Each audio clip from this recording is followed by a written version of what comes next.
Good day everyone. Today we will continue our discussion further with the chapter units and measurement. So in the last class we were talking about combination of errors in case of sum or difference. Sum और difference के case में हमने errors के बारे में बात की. Today we will discuss combination of errors in case of product or quotient. तो चलिए start करते हैं. So we will discuss what? Error in case of what? In product or quotient. So इसका मतलब क्या है? इसका मतलब क्या है?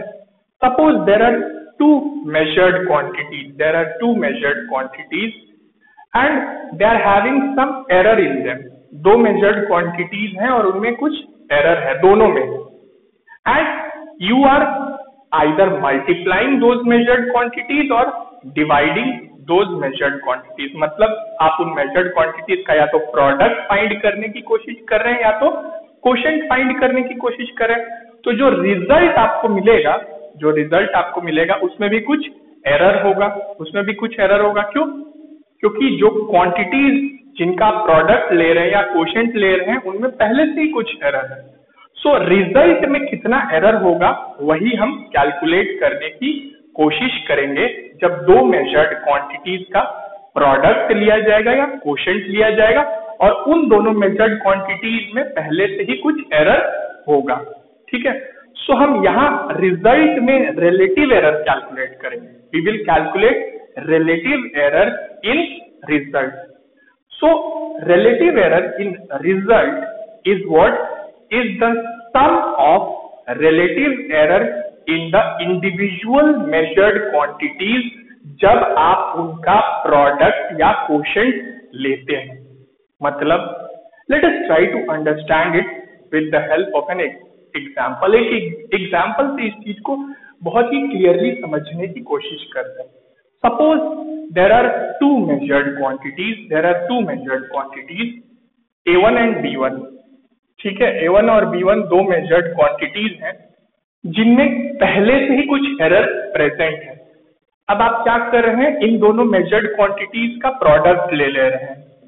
मतलब इनको मल्टीप्लाई कर दे रहे हैं to obtain some result. Let that result be R1. ठीक है. That result is R1 which is obtained by product of A1 and B1. So R1 में भी कुछ एरर होगा बिकॉज A1 और B1 में पहले से ही कुछ एरर प्रेजेंट था. So we will calculate relative error in case of R1. और relative error in case of R1 क्या होगा? It will be the sum of relative error in A1 and B1. So मैंने आपको relative error बताया था. What is relative error? It is the ratio of absolute error and true value of the quantities के बारे में हमने बात की थी डिटेल में. So let us calculate relative error in R1. देख लेते हैं. सो रिलेटिव एरर क्या होगा R1 में? Absolute error in R1 divided by true value of R1. ठीक है. That will be equal to what? Sum of relative error in A1 and B1. तो A1 और B1 का रिलेटिव एरर कैलकुलेट करते हैं और दोनों को ऐड कर देते हैं. सो A1 का रिलेटिव एरर क्या होगा? Absolute error in A1 divided by true value of A1. उसी तरह से B1 का भी रिलेटिव एरर होगा. ठीक है. तो इस तरह से हमें क्या मिल जाएगा? हमें रिलेटिव एरर मिल जाएगा रिजल्ट के केस में. अब हम एरर या एब्सोल्यूट एरर रिजल्ट या R1 के केस में निकाल सकते हैं इस फॉर्मूले में आराम से, अगर आपको बाकी सारी क्वांटिटीज नोन है. ठीक है. तो ये तो बात हो गई जब दो क्वांटिटीज का आप क्या ले रहे हैं? प्रोडक्ट ले रहे हैं. सपोज करिए मैं इन्हीं दो क्वांटिटीज का कोशेंट लेता हूं. मींस मैं एक क्वांटिटी को दूसरे से डिवाइड कर देता हूं. डिवाइड कर देता हूं. सपोज मैंने A1 को B1 से डिवाइड कर दिया. अब this will be equal to some result and let that result be R2. Means R2 is the quotient of two measured quantities. और इस A1 और B1 में जैसा कि मैंने आपको पहले ही बताया, कुछ पहले से ही एरर प्रेजेंट था। सो जो रिजल्ट आपको मिलेगा R2 उसमें भी कुछ एरर होगा।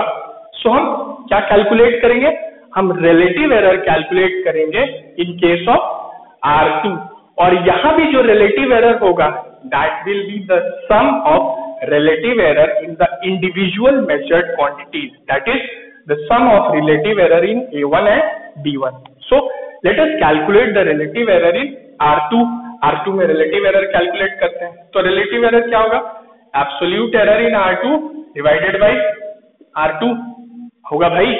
रिलेटिव एरर का फॉर्मूला मैंने आपको अच्छे से समझाया था, that will be equal to relative error in A1 plus relative error in B1 होगा।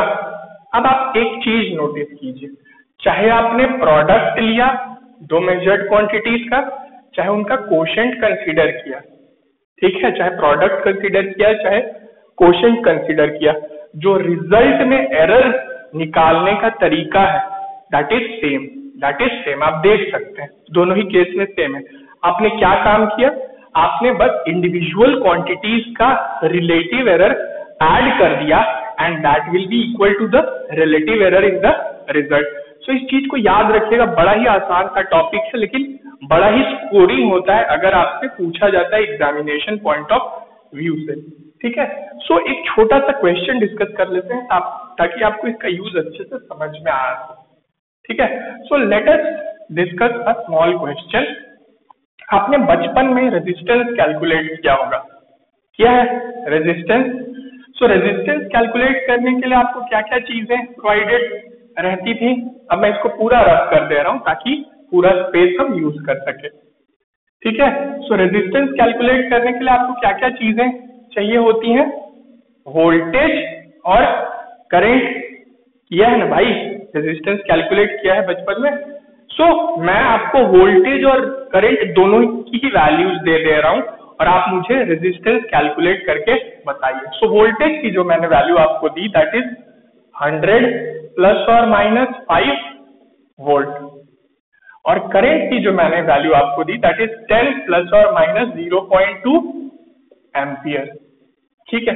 अब आप देख रहे हैं कि ये जो वोल्टेज और करंट की वैल्यू मैंने आपको प्रोवाइड की है इसमें पहले से ही कुछ एरर है और इसी का यूज करके आप रेजिस्टेंस कैलकुलेट करेंगे ना। सो रेजिस्टेंस में क्या एरर नहीं आएगा। So let us try to calculate the resistance and error in that resistance, ठीक है। सो हम क्या कैलकुलेट करेंगे, रेजिस्टेंस और उसमें कितना एरर होगा। तो रेजिस्टेंस का फॉर्मूला क्या होता है, R is equal to V by I, बचपन से जानते हैं आप लोग ये फॉर्मूला। तो पहले रेजिस्टेंस कैलकुलेट कर लेते हैं, फिर उसमें कितना एरर आएगा वो देखेंगे। सो रेजिस्टेंस कितना हो जाएगा, वोल्टेज कितना है, ये वोल्टेज है और ये वोल्टेज में एब्सोल्यूट एरर है, ये करंट है और ये करंट में एब्सोल्यूट एरर है, ठीक है।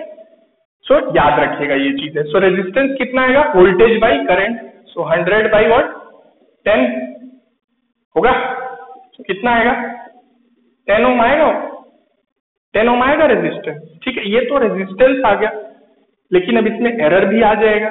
तो एरर क्या होगा रेजिस्टेंस में, चलिए वो कैलकुलेट कर लेते हैं। यहां आप देख रहे हैं कि ये क्या है, this is the case of quotient of two measured quantities. तो हम क्या कैलकुलेट करेंगे, रिलेटिव एरर रेजिस्टेंस में कैलकुलेट करेंगे, ठीक है। रिलेटिव एरर रेजिस्टेंस में कैलकुलेट करेंगे, मैंने अभी अभी आपको एक्सप्लेन किया।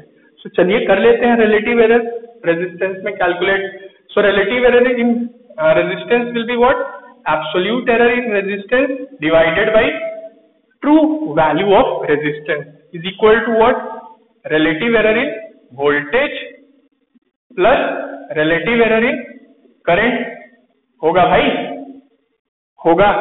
दोनों ही मेजर्ड क्वांटिटीज का रिलेटिव एरर का सम कर देना है और उसको किसके इक्वेट कर देना है, relative error in the result. अब आपको जो जो चीजें यहाँ पता है पुट कर दीजिए बस फॉर्मूले में, पुट कर दीजिए बस फॉर्मूले में। आपको एब्सोल्यूट एरर रेजिस्टेंस में नहीं पता है, यही तो हमें निकालना है, तो उसको एज इट इज रहने दीजिए, ठीक। रेजिस्टेंस पता है, रेजिस्टेंस पता है आपको, पुट कर दीजिए। एब्सोल्यूट एरर इन वोल्टेज पता है आपको? एब्सोल्यूट एरर इन वोल्टेज पता है? पुट कर दीजिए। वोल्टेज की वैल्यू क्या है? पुट कर दीजिए। एब्सोल्यूट एरर इन करंट पता है आपको? पुट कर दीजिए। और करंट की वैल्यू भी पता है आपको? वो भी पुट कर दीजिए।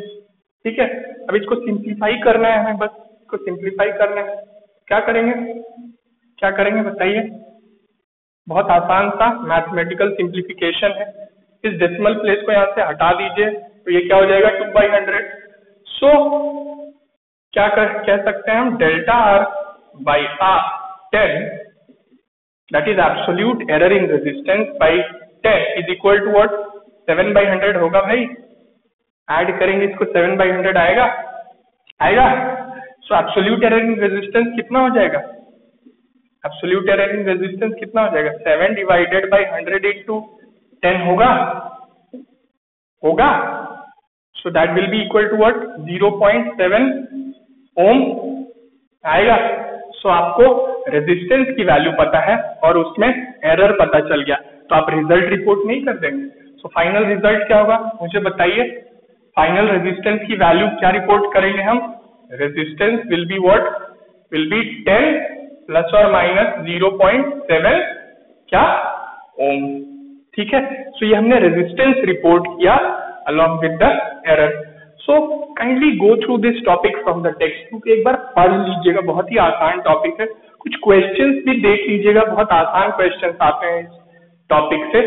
So today we will keep it till here. We will continue further in the next class. Thank you so much.